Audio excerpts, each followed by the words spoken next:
السلام علیکم ورحمۃ اللہ وبرکاتہ۔ وعلیکم السلام ورحمۃ اعوذ باللہ من الشیطان الرجیم، بسم اللہ الرحمن الرحیم۔ وَاقْتُلُوهُمْ حَيْثُ ثَقِفْتُمُوهُمْ وَأَخْرِجُوهُمْ مِنْ حَيْثُ أَخْرَجُوكُمْ وَالْفِتْنَةُ أَشَدُّ مِنَ الْقَتْلِ وَلَا تُقَاتِلُوهُمْ عِنْدَ مسجد الحرام حتى يقاتلوكم فيه فإن قاتلوكم فاقتلوهم كذلك جزاء الكافرين فإن انتهوا فإن الله غفور رحيم وقاتلوهم حتى لا تكون فتنة ويكون الدين لله فإن انتهوا فلا عدوان إلا على الظالمين۔ ترجمہ: ان سے لڑو جہاں بھی تمہاری ان سے مٹبھیڑ ہو جائے، اور انہیں نکالو جہاں سے انہوں نے تمہیں نکالا، اس لیے کہ قتل حالانکہ برا ہے مگر فتنہ اس سے بھی زیادہ برا ہے۔ اور مسجد حرام یعنی کعبہ کے قریب جب تک وہ تم سے نہ لڑیں تم بھی نہ لڑو، مگر جب وہ وہاں لڑنے سے نہ چوکیں تو تم بھی بے جھجک انہیں مارو، کہ ایسے کفر کرنے والوں کی یہی سزا ہے۔ پھر اگر وہ رک جائیں تو جان لو کہ اللہ معاف کرنے والا اور رحم کرنے والا ہے۔ تم ان سے لڑتے رہو یہاں تک کہ فتنہ باقی نہ رہے اور دین اللہ کے لیے ہو جائے۔ پھر اگر وہ رک جائیں تو سمجھ لو کہ ظالموں کے علاوہ اور کسی پر ہاتھ اٹھانا جائز نہیں ہے۔ سورہ بقرہ آیت نمبر 191، 192 اور 193۔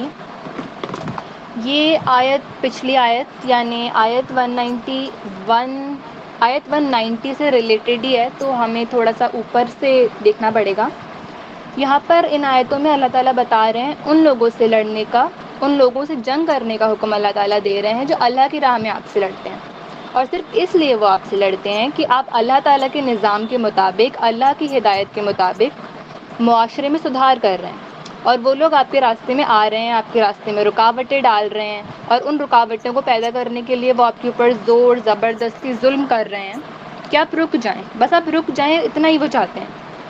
تب پھر آپ کو ان سے لڑنا ہے۔ پر یہاں پر بھی اللہ تعالیٰ نے ایک بہت امپورٹنٹ شرط رکھی ہے کہ آپ کی جو لڑائی ہونی چاہیے کافروں سے، وہ آپ کی اپنی دشمنی نکالنے کے لیے نہیں ہونی چاہیے، وہ آپ کا خود کا بدلہ لینے کے لیے نہیں ہونا چاہیے۔ آپ کی کوئی پرسنل دشمنی آپ ان سے نکال رہے ہیں جنگ کر کے، یہ آپ یہاں پر نہیں کر سکتے۔ یہ جو آپ جنگ ان سے کر رہے ہیں یہ صرف اور صرف اس لیے ہونا چاہیے کہ یہ کافر جو اللہ تعالیٰ کی راہ میں آپ کے لیے رکاوٹیں پیدا کر رہے ہیں، آپ ان رکاوٹوں کو ہٹا سکیں، آپ اللہ کے دین کے لیے راستے کو صاف کر سکیں۔ وہ عرب کے جو لوگ تھے وہ اپنی رحمی رشتہ داریاں بہت اچھے سے نبھایا کرتے تھے، پر جب بات اسلام کی آئی، جب انہی کے کچھ رشتہ داروں نے، انہی کے قبیلوں میں سے کچھ لوگوں نے جب اسلام قبول کر لیا تو وہ ساری رشتہ داریاں بھول گئے۔ اس کے بعد انہوں نے کچھ خیال ہی نہیں کیا، انہوں نے مسلمانوں کی جائیداد پر قبضہ کر لیا، ان کو ہجرت کرنے پر مجبور کر لیا، اور بہت ظلم ان کے اوپر اس سب سے پہلے کیے۔ ہجرت تو سارے ظلم سہنے کے بعد کی گئی تھی، اس وجہ سے اب اللہ تعالیٰ حکم دے رہے ہیں کہ اب آپ ان سے لڑو، کیونکہ اس سے پہلے تک مسلمانوں پر صرف اور صرف تبلیغ کرنے کا حکم تھا، اور جو ظلم ان پر ہوتے تھے ان ظلم پر صبر کرنے کا حکم تھا۔ پر جب کافر ہاتھ سے نکل گئے، جب وہ حد سے آگے بڑھ گئے، تو یہ پہلا حکم اللہ تعالیٰ نے دیے کہ اب تلوار کا بدلہ تلوار سے ہی ہوگا، لیکن ہاں آپ کو زیادتی نہیں کرنی، آپ کو ان کی طرح حد سے نہیں گزرنا، آپ کو اتنا ہی کرنا ہے جتنا کہ وہ آپ کے ساتھ کرتے ہیں۔ اس سے ہی ریلیٹڈ حدیث صحیح مسلم حدیث 1731 نمبر پر ہمیں ملے گی۔ آپ صلی اللہ علیہ وسلم نے فرمایا، دشمن سے ملنے کی تمنا نہ کرو، لیکن جب تم ان سے ملو تو صبر کرو اور ثابت قدم رہو۔ اور انہی آیتوں کو، اسی چیز کو بنیاد بناتے ہوئے حضرت محمد صلی اللہ علیہ وسلم نے مسلمانوں کو اب فائنلی قافلے لوٹنے کی اجازت دے دی تھی، اور اس کے بعد ہی پھر جنگ بدر ہوئی تھی، اسلام کی پہلی جنگ جس میں مسلمان صرف 313 اور کافر 1000 تھے۔ اللہ یہاں پر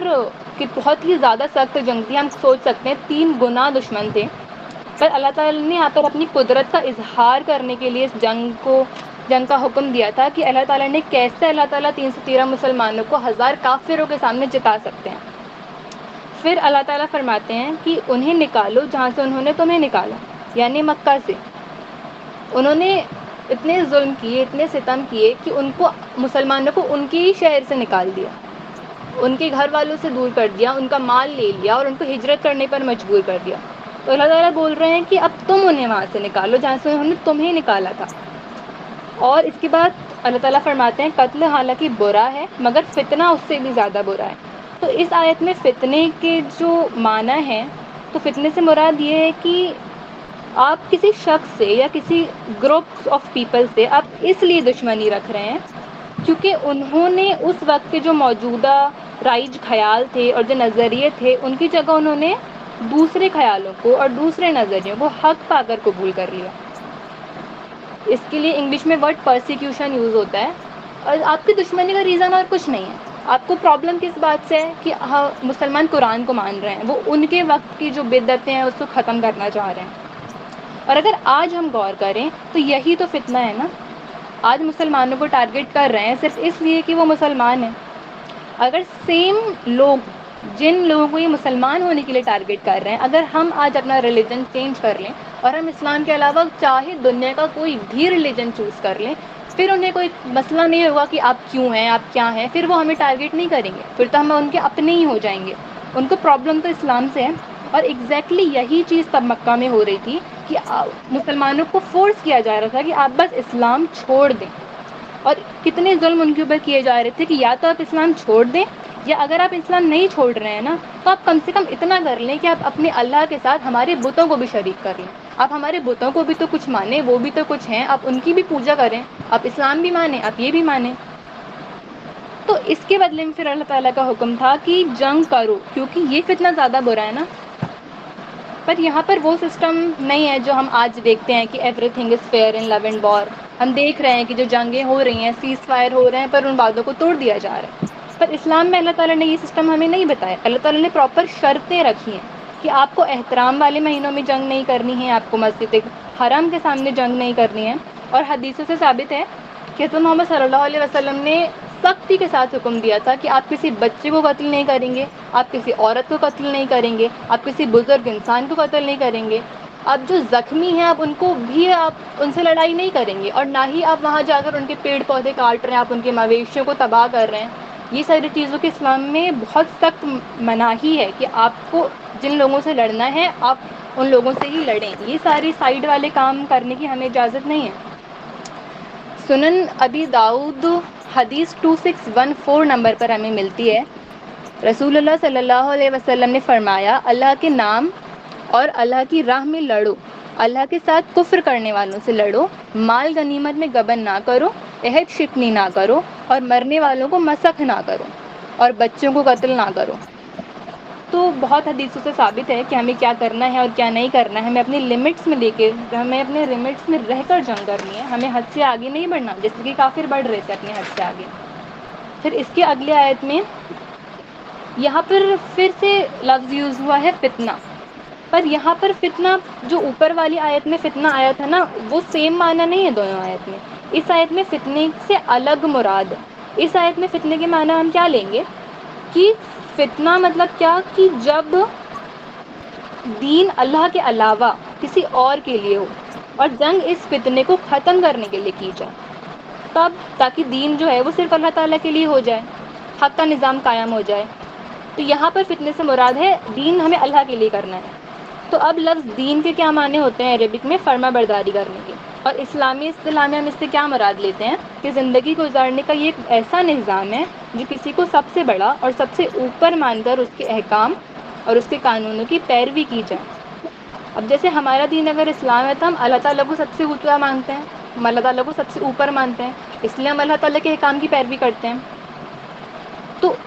ٹھیک اسی طرح وہاں پر بھی اس دین کو جو بتوں کے لیے تھا، جو خاندان کے لیے تھا، جو رسم و رواجوں کے لیے تھا، اس دین کو ہمیں اللہ کے لیے کرنا تھا، اور اس فتنے کو یہاں پر ختم کرنا تھا۔